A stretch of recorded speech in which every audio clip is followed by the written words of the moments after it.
Assalamualaikum warahmatullahi wabarakatuh.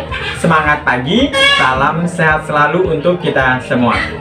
Tetap perhatikan protokol kesehatan dimanapun kita berada di era pandemi COVID-19 ini.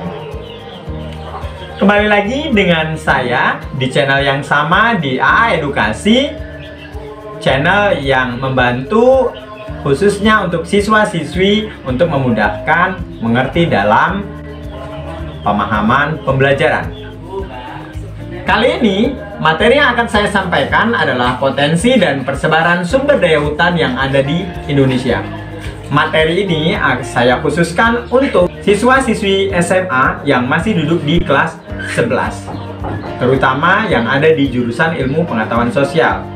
Tidak menutup kemungkinan juga video ini berguna untuk siswa-siswi lainnya atau bagi masyarakat umum. Kita mulai saja.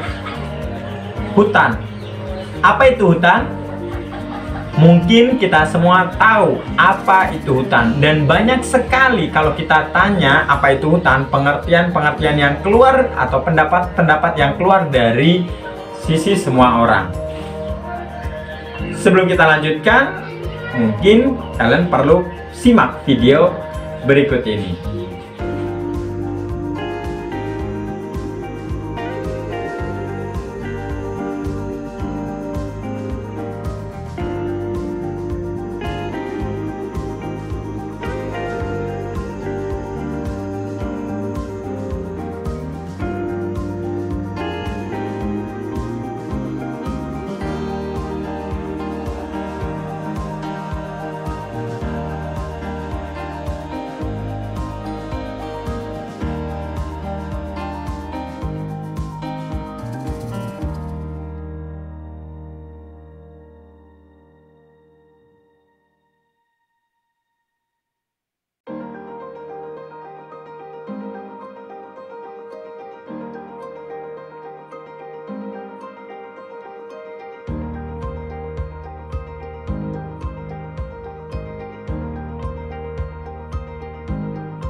Nah, setelah memperhatikan atau menyimak tayangan video pendek tadi, tentunya kalian akan lebih paham, oh ternyata hutan seperti apa ya.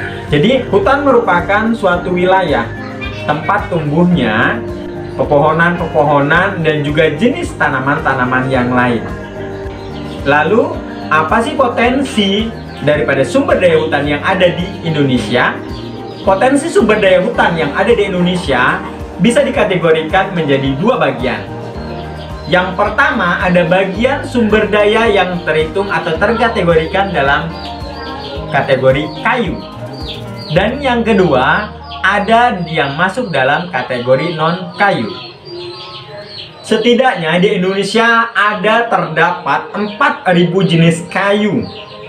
Dan lebih dari 250 jenis kayu itu bernilai ekonomis tinggi.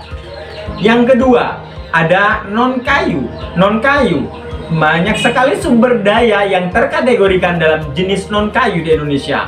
Ada madu, rempah-rempah, karet, damar, sagu, dan lain sebagainya. Kita lanjutkan atau kita bahas satu persatu. Yang pertama kita bahas kayu. Saya ambil contoh kayu jati. Kayu jati itu merupakan kayu yang tumbuh di hutan yang memiliki curah hujan sekitar 1.500 sampai 2.000 mm per tahun. Kayu ini itu bisa tumbuh di dataran tinggi dan juga dataran rendah, tetapi yang tidak tergenang air. Kayu jati itu tersebar di daerah Pulau Jawa, Bali, dan juga Nusa Tenggara. Yang kedua, ada kayu meranti. Terdapat banyak sekali jenis pohon meranti. Ada yang namanya meranti hitam, ada balangiran, ada juga tengkawang gunung, dan ada juga yang namanya meranti buaya bukit. Nah, pohon-pohon meranti ini yang menghasilkan yang namanya kayu meranti merah. Kayu meranti ini bisa tersebar di Pulau Kalimantan dan juga Pulau Sumatera. Yang ketiga yang akan saya bahas yaitu kayu cendana. Tentu kalian tahu apa itu kayu cendana. Kayu cendana itu dihasilkan dari pohon dengan nama Latin Santalum album yang ditemukan di Nusa Tenggara Timur. Kayu ini tersebar di daerah Jawa dan juga keseluruhan daripada Pulau Nusa Tenggara. Yang keempat yang akan saya bahas yaitu kayu akasia. Nah, kalian juga paham kan kayu akasia? Kayu akasia ini memiliki nama Latin Acacia mangium. Kayu ini banyak ditemukan khususnya di hutan-hutan Provinsi Jawa Barat. Nah, kalau saya sudah menyebutkan 4 daripada contoh kayu, ada kayu jati, kayu meranti, ada juga kayu akasia, dan juga ada kayu cendana. Nah, jadi 4 jenis kayu itu saja banyak sekali potensinya. Kayu-kayu tersebut bisa digunakan di bidang bangunan atau mungkin digunakan untuk mebeler dan lain sebagainya. Ada seperti kayu akasia itu digunakan dulu awalnya untuk pembuatan kertas, tetapi lambat laun digunakan juga dalam bidang bangunan untuk membuat mebeler dan lain sebagainya. Itu jenis-jenis sumber daya hutan yang terkategorikan daripada kayu. Yang kedua yang akan saya bahas daripada kategori non-kayu. Yang pertama ada buah-buahan. Di Indonesia kalau ditanya tentang buah-buahan, kalian tentunya paham. Banyak sekali jenis-jenis buah-buahan yang ada di Indonesia. Yang pertama yang mungkin tenar kalian tahu. Lihat gambar yang ada di samping. Rasanya enak, kalian tahu. Buahnya berduri, tetapi nikmat sekali. Itulah buah durian. Selain daripada buah durian, di Indonesia masih banyak sekali buah-buahan yang kita bisa jumpai. Ada buah mangga. Mangga jenisnya banyak juga, sama dengan durian. Ada juga buah pir berduri yang mungkin kalian sedikit kurang paham. Kalian bisa cari tahu apa itu pir madu. Lihat gambarnya. Terus selanjutnya ada juga buah yang mungkin kurang populer juga di telinga kalian. Ada buah ara. Dan juga ada buah markisa. Kalau buah markisa tentunya kalian pasti tahu. Nah, selain daripada buah-buahan, sumber daya jenis non-kayu juga ada yang namanya madu. Kalian tahu kan apa itu madu? Manfaatnya banyak sekali. Dan Indonesia kaya akan sumber daya madu. Madu merupakan cairan yang kental yang diperoleh dari sarang lebah yang kaya akan manfaat. Apalagi kalau dia madu asli hutan yang biasanya dijadikan obat herbal dan memiliki nilai ekonomis yang tinggi. Seperti yang salah satu yang aku pegang, ini adalah salah satu madu hutan yang berasal dari Indonesia juga, ada di ujung kulon. Terus sumber daya non kayu selanjutnya ada namanya karet. Karet itu merupakan potensi hutan non kayu yang sebenarnya adalah getah daripada pohon yang biasa kita sebut dengan pohon karet. Nilai ekonomi daripada karet itu juga sangat tinggi karena karet itu banyak digunakan di berbagai industri seperti industri pembuatan ban. Sumber daya non kayu selanjutnya yaitu ada rempah-rempah. Nah, dari zaman penjajahan Indonesia sudah tenar dengan kaya rempah-rempah.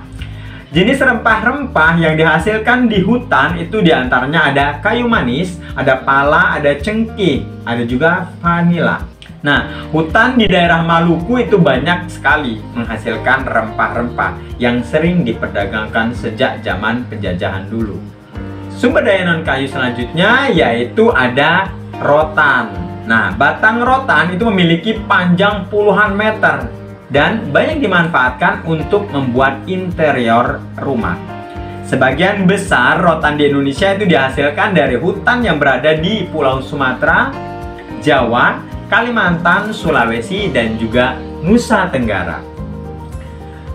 Selanjutnya, sumber daya non-kayu ada juga yang namanya sagu. Potensi hutan non-kayu yang berbentuk tepung yang berasal dari proses pengolahan batang pohon sagu. Penduduk Indonesia bagian timur, kalian paham ya, menjadikan sagu itu sebagai bahan makanan pokok. Masyarakat di daerah Maluku dan Papua itu biasanya memanen sagu dari hutan dan kemudian mengolahnya menjadi makanan, yaitu disebut dengan papeda. Demikianlah potensi dan persebaran sumber daya hutan yang ada di Indonesia. Masih banyak sekali contoh-contoh sumber daya hutan yang belum saya sebutkan.